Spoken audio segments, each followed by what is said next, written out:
Tani, nuk e di, zoti kryetar, vërtet se si do të zgjidhim të problemin e mohimit të drejtës për interpelancë që unë si deputet kam.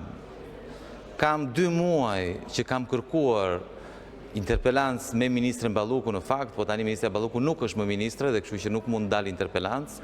I shpëtoj interpelancës, po përfundoj më keq. Por kam një interpelancë me kryeministrin, zoti kryetar.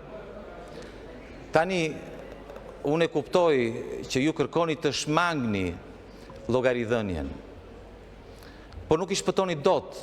Ka ndryshuar gjithçka, ju nuk e kuptoni. Ju mendonit se kur u arrestua Erion Veliaj, ishte një çështje që kishte bënte me Erion Veliajin. Tani që u more pandehur Balluku, është një çështje që ka të bëjë me Ballukun. Tani po kanë shkuar te Mirlinda Kërçanaj e Akshit. Vërtet vazhdoni mendoni se kemi të bëjmë me çështje të përveçme të disa individëve?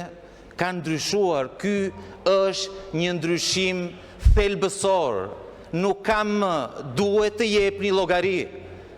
Duhet të jepni llogari dhe nuk keni çfarë t'i bëni drejtësisë, nuk keni çfarë t'i bëni Spakut, sepse kanë mbrojtjen e ndërkombëtarëve. Dhe në fakt edhe këto sulmet qesharake që bëni për ditë, Rama çdo ditë kërcënon gjykatën kushtetuese.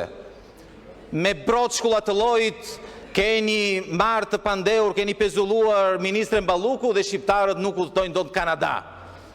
Tani kemi dëgjuar ka filluar Ministri i Drejtësisë me postime që thot ndarja e pushteteve.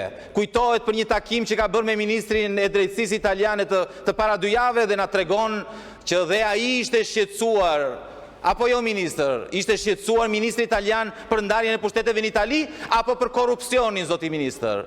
Del Taulan Balla dhe thot, pyesni ChatGPT-n, thot. S'ka ndodhur ndonjëherë, po unë prapë thot Taulan Balla, nuk flas keq për gjykatësit dhe për prokurorët, si janë ban Taulantit, se ka frikë se përfundon si gjithë të tjerët. Tani, nuk e shmangni dot daljen para drejtësisë, e keni të kotë.